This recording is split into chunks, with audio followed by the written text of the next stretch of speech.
सब कीड़े गए, काल पावर दे बूढ़े पीड़े गए। सावन आया फूल सब खिले गए, काल पावर दे बूढ़े पीड़े गए। जीत लई सतनाम दी बाजी, मैं की जाना सार सावन दी। सावन केड़िया रंगा विच राजी, मैं की जाना सार सावन दी। सत्संग करके रही समझाऊंगी, रूआ सच कांडल जानिया चाहूंगी। सत्संग करके रही समझाऊंगी, रूआ सच कांडल जानिया चाहूंगी। नाम जप लो न बने ओ पाजी, मैं की जाना सार सावन दी। सावन केड़िया रंगा विच राजी, मैं की जाना सार सावन दी। सावन सावन जग विच आया, जयमल सिंह दा नाम चमकाया।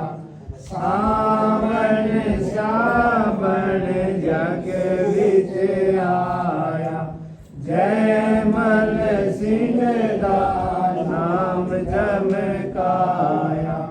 रोगी होने वाले की राजी, मैं की जाना सार सावन दी। सावन केड़िया रंगा विच राजी, मैं की जाना सार सावन दी। सावन आओ दरस दिखाओ, जन्म जन्म दे रोग मिटाओ। सावन आओ दर्श दिखाओ, जन्म जन्म दे रोग मिटाओ। अजायब दुखिया हो जाए राजी, मैं की जाना सार सावन दी। सावन केड़िया रंगा विच राजी, मैं की जाना सार सावन दी।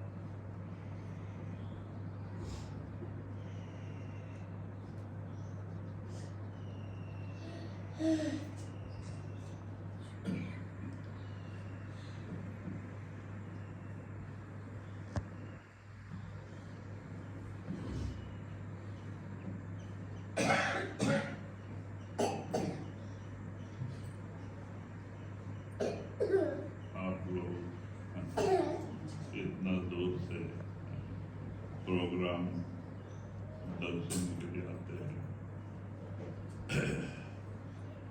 आप लोगों को देख के बड़ी खुशी होती है। लेकिन हम दुख से कहना पड़ता है कि ये शरीर ने अभी तक तो साथ दिया, हमें सेवा करने का मौका दिया। हम 1974 से जनवरी में ही गुरु की शरण में गए और हमारे बड़े भाग्य थे। हालांकि मैं यहाँ पैदा हुआ बनारस जौनपुर नगरी में, लेकिन मैंने बनारस की स्थिति देखी। मुझे यहाँ के साधु महात्माओं के ऊपर भरोसा नहीं आया। हालांकि मुझे वैराग्य बचपन से था और मैंने यहाँ तक निश्चय किया था कि हिमालय में जाके तपस्या करना, लेकिन भाग्य कुछ और था। जब हम 70 में हाई स्कूल पास करके बॉम्बे चले गए, क्यों? हमारे यहाँ के पारिवारिक परिस्थिति के कारण पढ़ाई के लिए कोई मदद नहीं दिया,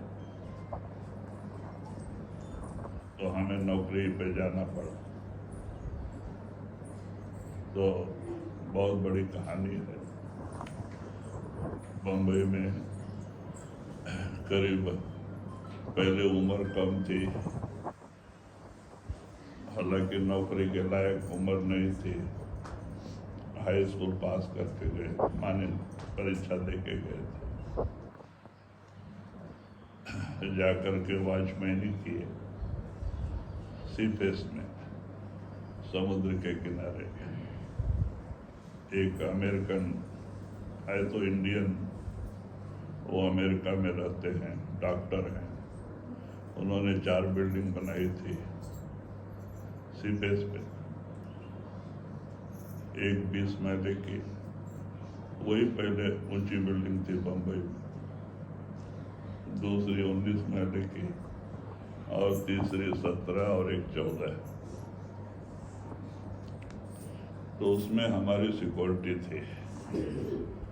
एक पंडित थे, उनका सिक्योरिटी था, तो उसमें हम भर्ती हो गए।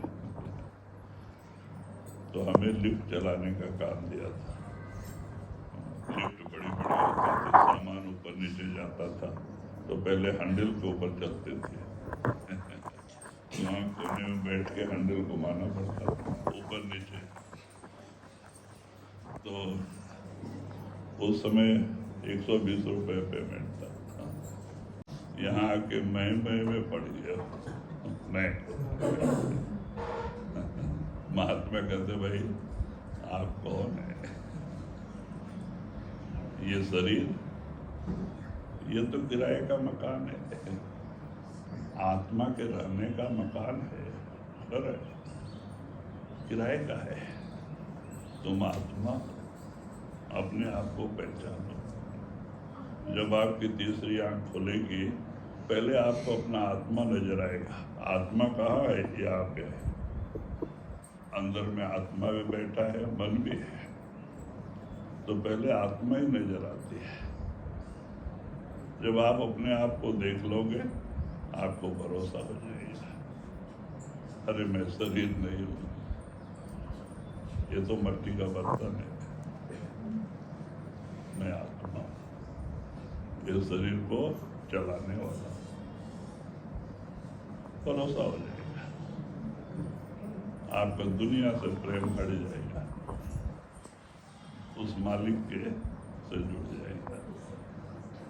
तो इसीलिए महात्मा कहते हैं कि देखो, मैं अपने भाग्य को सराहता हूँ कि मुझे अच्छा कामिल मुर्शिद मिला, गुरु मिला, मांग के खाने वाला नहीं मिला।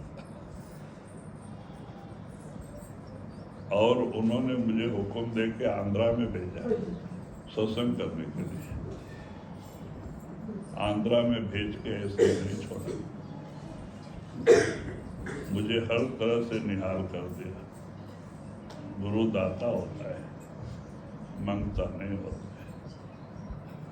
संत हमेशा देने वाले होते हैं, मांगते नहीं। मांगने वाला कभी गुरु नहीं हो सकता। जो खुद मांगता है वो दूसरे को क्या देगा? भाई गुरु दाता होता है। कबीर साहब ने भी कहा है, कबीर साहब ने भी कहा है, गुरु समान दाता ने जग में, गुरु समान दाता नहीं है। मुझ जैसे भिखमंगे को, जो 4 आने भी देने वाला कोई नहीं था। मैंने यहाँ कितना दुख उठाया है गाँव में। यहाँ तेरस का मेला लगता था त्रिलोचन महादेव का, 4 आने के लिए तरसना पड़ता था कोई देने वाला नहीं था।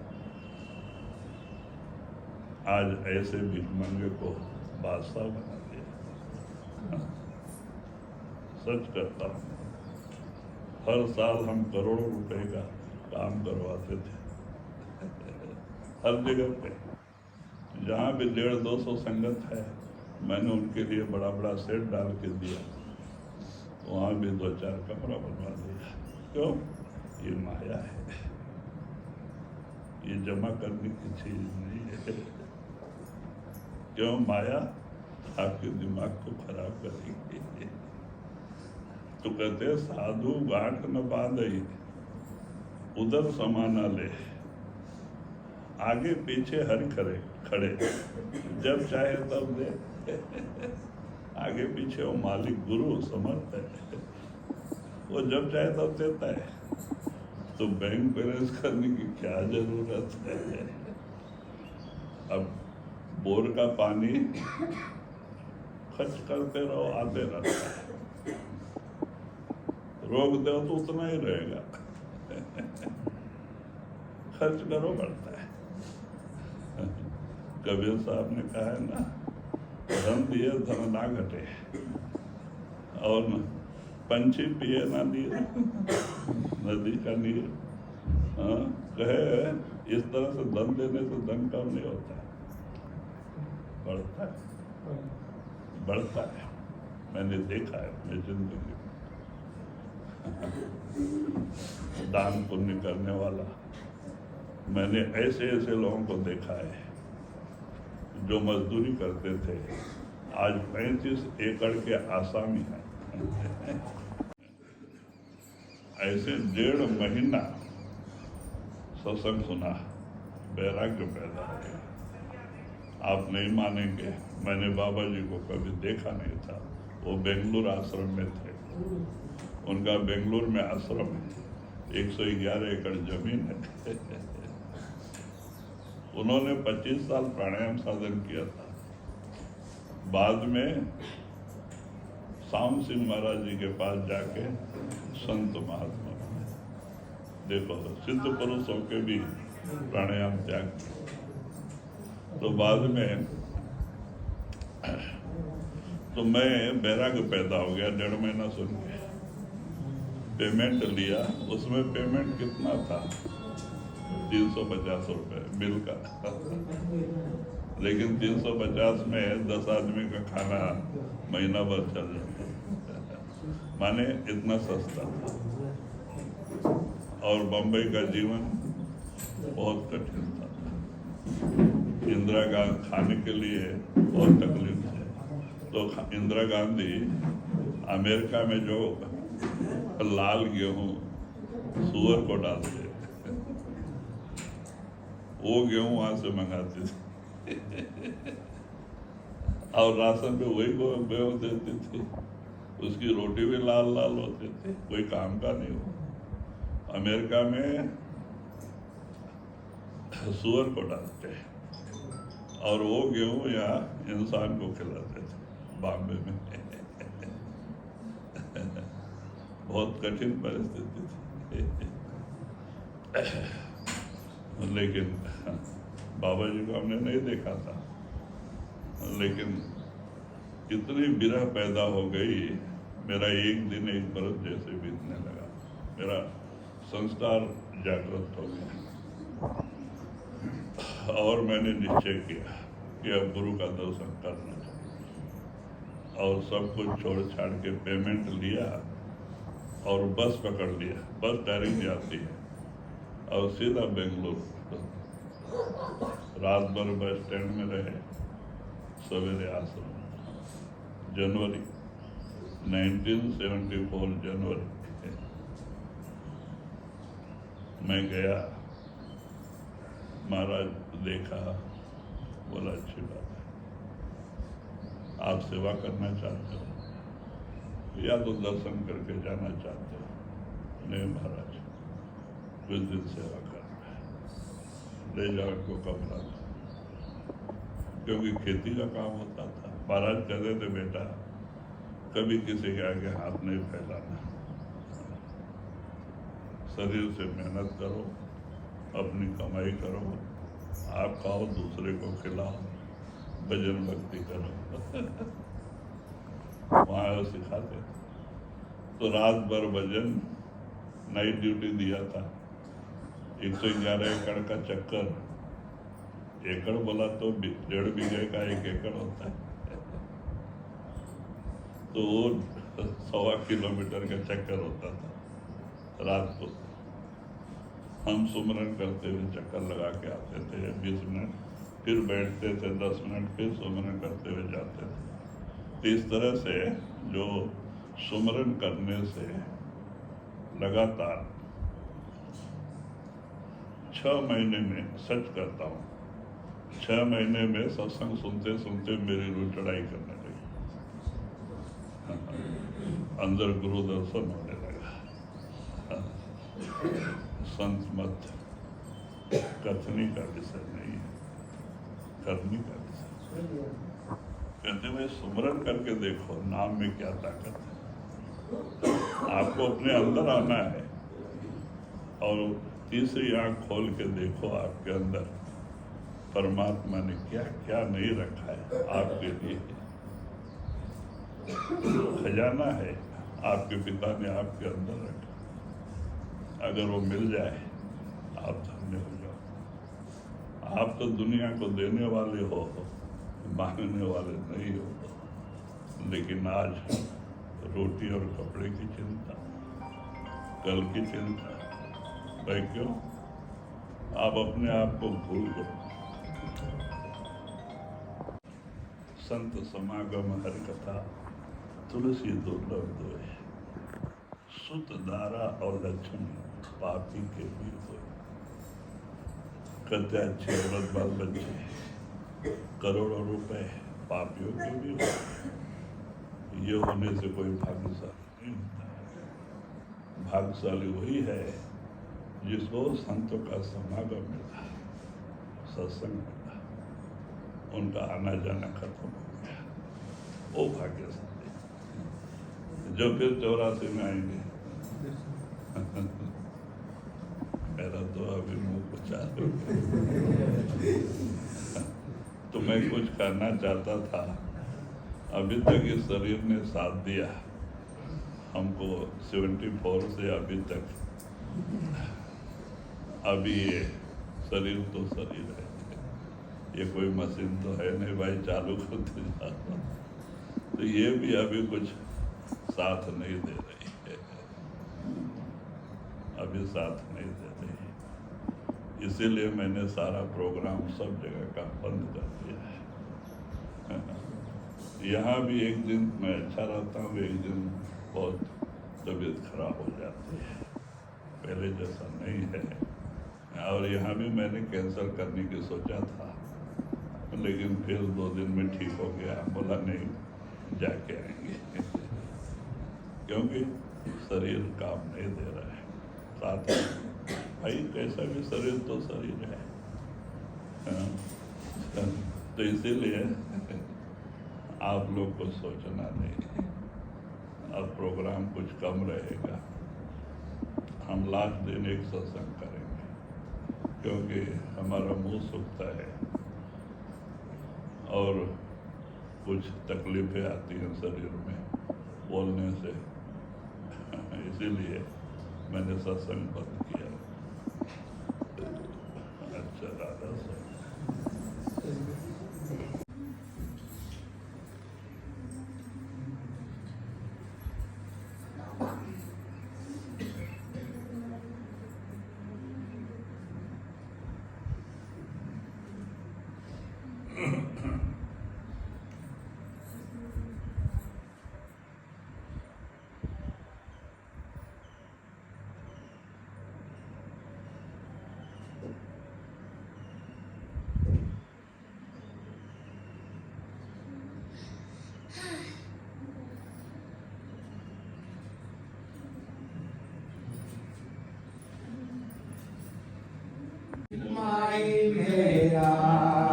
गया आया सतगुरु आया नी सोना की पाल रंगीला मेरे ओ दिल दा जानी माई मेरा गया आया सतगुरु आया नी सोना की पाल रंगीला मेरे ओ दिल दा जानी माई मेरा गया